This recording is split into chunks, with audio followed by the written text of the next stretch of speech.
Assalamualaikum warahmatullahi wabarakatuh. Perkenalkan, saya Desi Marlina, Guru Pendidikan Agama Islam pada SD Negeri 1 Kuala Simpang, Aceh Tamiang, sekaligus mahasiswa PPG PAI dalam jabatan tahun 2023 pada LPTK UIN Araniri, Banda Aceh. Berikut adalah hasil uji komprehensif oleh dosen penguji Bapak Dr. Muzakir SAG MPD dan Ibu Eriawati MPD. Selamat menyaksikan. A'udzu billahi minasy syaithanir rajim. Bismillahirrahmanirrahim. Idza waqa'atil waqi'ah laisa liwaqa'atiha kadhibah khafidatur rafi'ah idza rujjatil ardu rajja wa bussatil jibalu bassa fakanat haba'an mumbatha wa kuntum azwajan thalatha fa ashabul maimanati ma ashabul maimanah wa ashabul masy'amati ma ashabul masy'amah was-sabiquna as-sabiqun ulaikal muqarrabun. Baik, terima kasih Ibu Maulida ya. Desi Marlina, Pak. Oh Desi, Ibu Desi. Ibu mengajar mata apa? Mengajar di mana? Pendidikan Agama Islam, Pak. Apa namanya? Apa judulnya apa? Usia balik, Pak. Hah? Usia balik, Mana, Pak. Bu? Menyambut usia balik.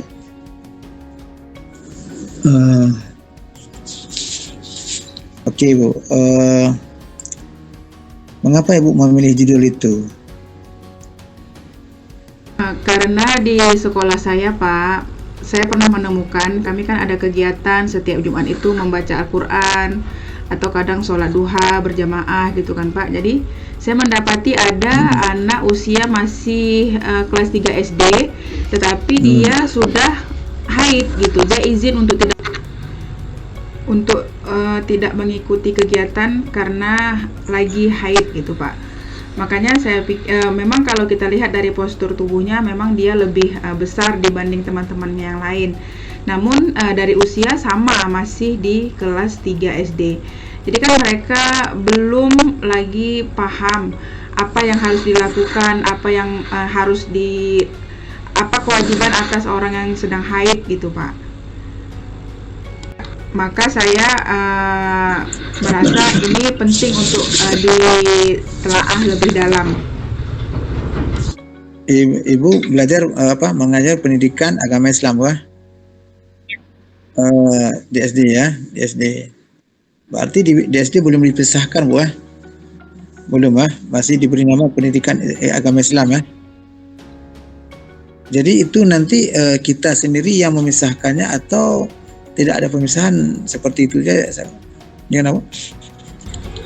Untuk materi pendidikan agama Islam itu, Pak, sudah ada ketentuan bahwa dalam satu semester itu tetap ada masuk Al-Quran hadis, akidah, akhlak, fikihnya juga masuk, dan disertai dengan SKI, Pak.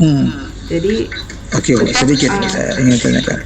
Di dalam pendidikan Islam itu ada fardhu ain, ada fardhu kifayah. Kalau untuk anak SD ada nggak? Sudah diajarkan nggak itu fardhu ain, fardhu kifayah?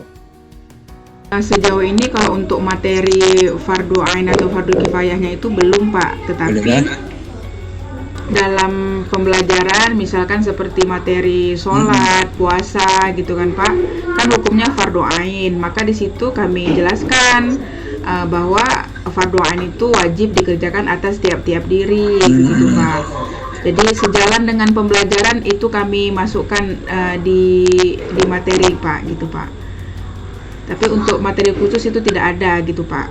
Ya, mohon maaf, Bu. Kalau pegawai masuk kantor itu fardu ain atau fardu kifayah, Bu?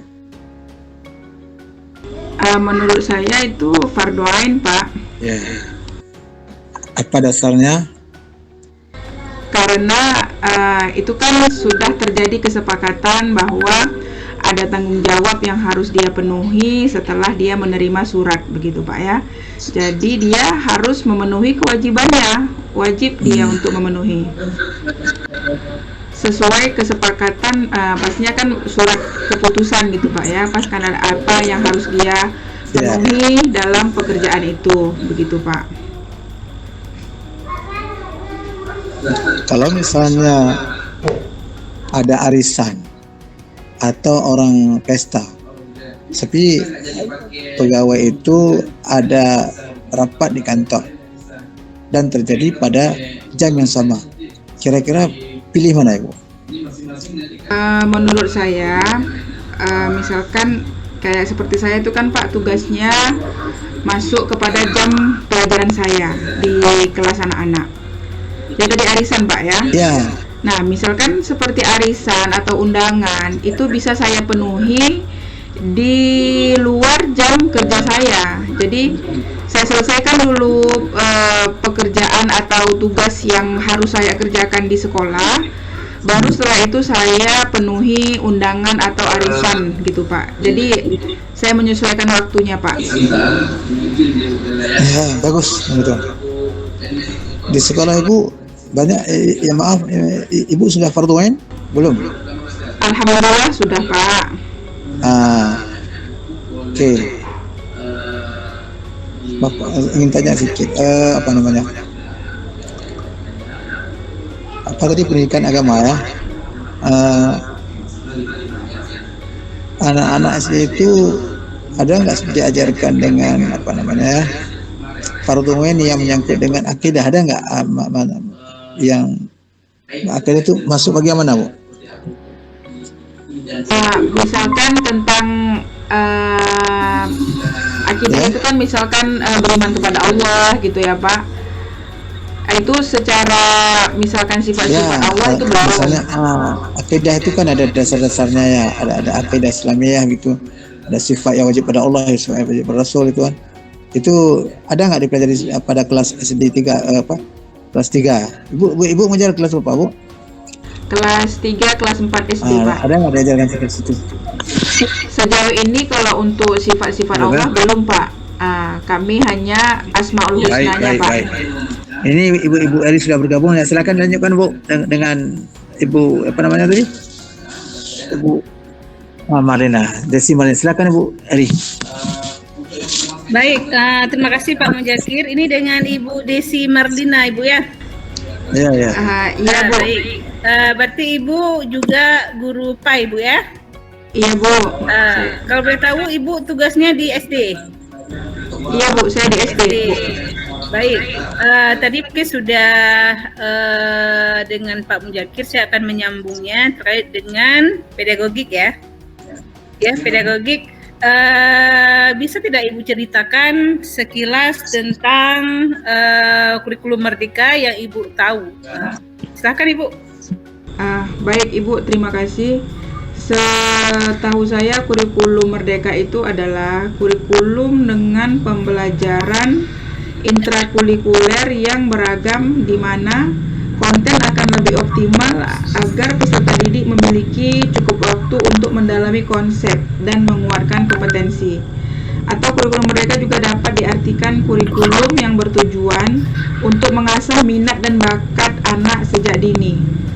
Saya kira begitu, Bu. Baik. Jadi kalau setahu Ibu apakah sudah menggunakan modul pembelajarannya Ibu? Iya Ibu, sejauh ini sudah ya. Baik, apa saja komponen yang harus Ibu munculkan ketika Ibu menyiapkan modul ajar kurikulum Merdeka? Iya, baik Ibu. Jadi meskipun kami sudah berjalan, Bu, kami masih melihat juga mengadopsi dari internet ya, Bu.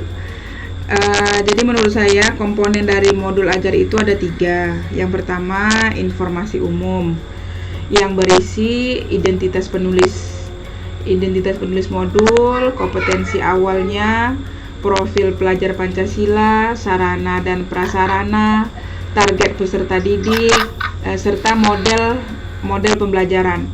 Yang kedua kompetensi inti yang berisi TP atau tujuan pembelajaran, CP pemaham bermakna, pertanyaan pemantik, kegiatan pembelajaran, asesmen, pengayaan dan remedial, serta refleksi peserta didik dan guru, Bu. Sedangkan komponen ketiga yaitu lampiran, yaitu LK peserta didik, bahan bacaan, glosarium, dan daftar pusaka.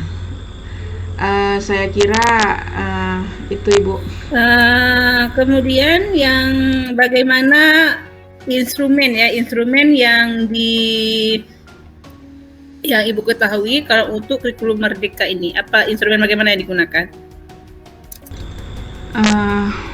Menurut pengetahuan saya di awal itu ada instrumen diagnostik ya, Bu ya. Artinya melihat kemampuan awal siswa sebelum memulai pelajaran. Dan instrumen yang saya lakukan dalam pembelajaran itu dalam RPP ini yaitu instrumen formatif yang berisi dari penilaian sikap siswa dari sebelum, saat, dan sesudah pembelajaran. Selanjutnya asesmen sumatif yang berisi pertanyaan, daftar pertanyaan untuk mengukur pemahaman siswa atas materi yang disampaikan. Saya kira begitu, Ibu. Kemudian itu berarti tesnya ada tes formatif ya? Iya, tes formatif, betul, Bu. tes sumatif. Jadi fungsi dari tes formatif itu di kurikulum Merdeka apa, Ibu? Setahu saya tes formatif itu untuk melihat keaktifan siswa, karena kan dia bisa dilakukan sebelum, sesaat, dan sesudah pembelajaran. Jadi di situ bukan hanya diukur tentang kemampuan dia dalam mencapai pembelajaran, tetapi juga sikapnya, keaktifannya, inisiatifnya dalam mengikuti pelajaran atau membantu teman. Itu juga termasuk dalam tujuan tes formatif itu. Jadi melihat sisi lain gitu, Bu, dari siswa. Jadi berdasarkan hasil tes formatif itu bagaimana tindak lanjut dari seorang guru? Menurut saya hasil tes formatif tadi bisa juga dijadikan sebagai nilai tambahan kepada peserta didik untuk menjadi nilai akhir di raport nanti gitu, Bu. Jadi kemampuan siswa kan kadang tidak bisa diukur dari kemampuan kognitifnya saja. Jadi formatif itu nilai lain atau sisi lain dari sikap siswa yang harus juga kita nilai sebagai rujukan juga nanti untuk melaksanakan pembelajaran di materi selanjutnya, Bu. Jadi sebagai acuan lah, Bu. Oke. Jadi perlu diingat di sini bahwa tes formatif itu mungkin sedikit berbeda dengan tes formatif yang sudah digunakan oleh guru-guru sebelumnya ya. Jadi dari tes formatif inilah menjadi acuan bagi seorang guru dalam menentukan teknik pembelajaran ya. Artinya walaupun mungkin kita sudah menyusun sebuah modul itu bisa saja nanti berubah sesuai dengan hasil tes formatif itu. Itu mungkin yang keunggulan kurikulum merdeka ya. Artinya guru itu tidak kaku ya, tidak harus 100% mengikuti modul yang sudah Bapak Ibu gunakan. Artinya itu juga tidak menyeluruh bisa digunakan untuk semua siswa kan. Memang di sini mungkin guru bisa lebih bijaksana Ibu ya. Di sana artinya ketika si anak mungkin tidak sesuai dengan harapan guru itu tidak dapat putus asa ya. Artinya ketika siswanya nggak memenuhi target kita bisa apa ya, artinya kita menerima kekurangan si anak. Ya, mungkin dia punya kelebihan di segi yang lain. Itu artinya ya. Mudah-mudahan dengan kurikulum ini bukan membuat guru tambah stres ya. Ya, kamu guru tambah stres, dituntut ini, dituntut itu, tapi guru tetap menjaga emosionalnya ya. Sehingga kita dengan berubah kurikulum kita pula tidak uring-uringan ya. Artinya memang kita melihat sisi positifnya aja. Mungkin di sini semua anak itu punya kelebihan. Memang anak-anak sekarang dengan kemampuan mereka itu memang mereka sudah di era istilahnya sudah generasi Z ya. Artinya kemampuan mereka itu lebih sesuai dengan kemauan mereka.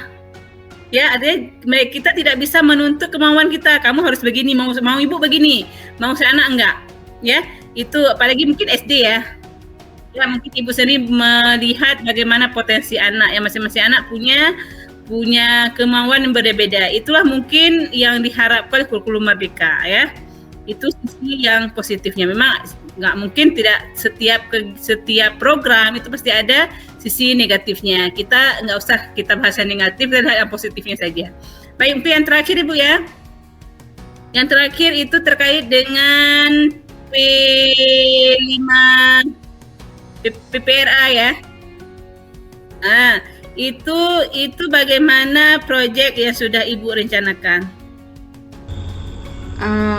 Terkait P5 ini Bu, saya juga masih tahap pembelajaran. Namun kan saya pahami bahwa kan untuk P5 ini tidak harus seluruhnya itu berbentuk produk ya Bu ya. Artinya hasil dari P5 itu tidak harus berbentuk gitu. Jadi saya lihat pada dimensi beriman dan bertakwa itu lebih kepada sikap. Jadi saya mengambil tentang di sikapnya di elemen perilaku jujur gitu Bu. Saya juga nggak tahu ini boleh atau tidak, tapi memang sudah dinilai. Jadi pada waktu di penjelasan materi pada dosen pengampu juga saya mengungkapkan kan dimensi beriman dan bertakwa itu lebih penekanan sikap ya Bu ya. Memang sepertinya akan susah juga untuk mengukur karena tidak bisa ditampilkan gitu seperti di sekolah-sekolah lain yang setiap pajangan P5 itu berbentuk gitu Bu dan nampak gitu Bu ya. Sementara kalau sikap kan makanya saya ambil kadang-kadang kita di sekolah itu ada uang anak-anak hilang kadang gitu kan, ada yang ketemu kembali, ada juga yang tidak ketemu gitu Bu. Makanya berangkat dari situ saya coba ingin buat project gitu Bu. Nggak tahu saya nih boleh bisa atau tidak Bu? Sebenarnya Bu bisa-bisa aja sih, asal itu kan dengan di project itu kan punya skalanya kan. Artinya untuk fase berapa kan? Kan masing-masing fase kan punya kriteria ya. Artinya dengan berarti Ibu kelas berapa nih? Kelas 4 Ibu. Kelas 4 berarti fase B ya? Nah, jadi kan masing-masing fase kan punya kriteria atau punya capaian masing-masing, itu bisa disesuaikan nantinya. Karena memang kita juga sebenarnya ini lagi belajar juga, kita lagi memahami kurikulum Merdeka itu juga artinya masing-masing kita juga belum terlalu paham benar ya. Artinya sama-sama belajar. Kemudian untuk PTK, apakah Ibu sudah? Karena saya yakin sudah, karena di pendalaman materi pun sudah arahnya ke PTK ya.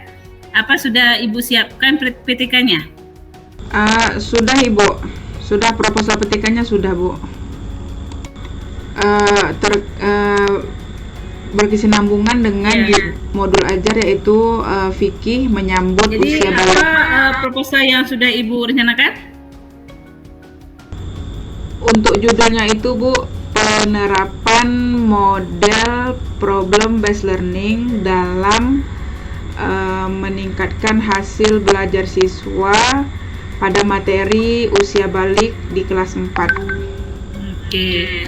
Berarti gimana reportan Ibu ketika sudah mengikuti PPG ini, apa bermanfaat atau menambah kompetensi Ibu Bapak? Ibu sudah habis waktu nih Bu. Baik Ibu, jadi saya sangat bersyukur bisa mengikuti PPG ini. Jujur saya sangat bertambah banyak pengetahuan, terutama pada bidang pedagogik ya Bu, terlebih pada materi kurikulum Merdeka ini Bu. Banyak pengetahuan baru yang sangat-sangat bermanfaat untuk saya Bu. Alhamdulillah, berarti udah Pak. Baik Pak, udah cukup Pak. Saya rasa cukup Bu Desi. Terima kasih Bu Eri. Ibu Desi, silakan mengundurkan diri. Ibu sudah cukup ya. Semoga sukses ya. Baik. Baik Pak, silakan terima kasih mengundurkan Pak. diri. Baik, Assalamualaikum warahmatullahi wabarakatuh. Waalaikumsalam warahmatullahi wabarakatuh.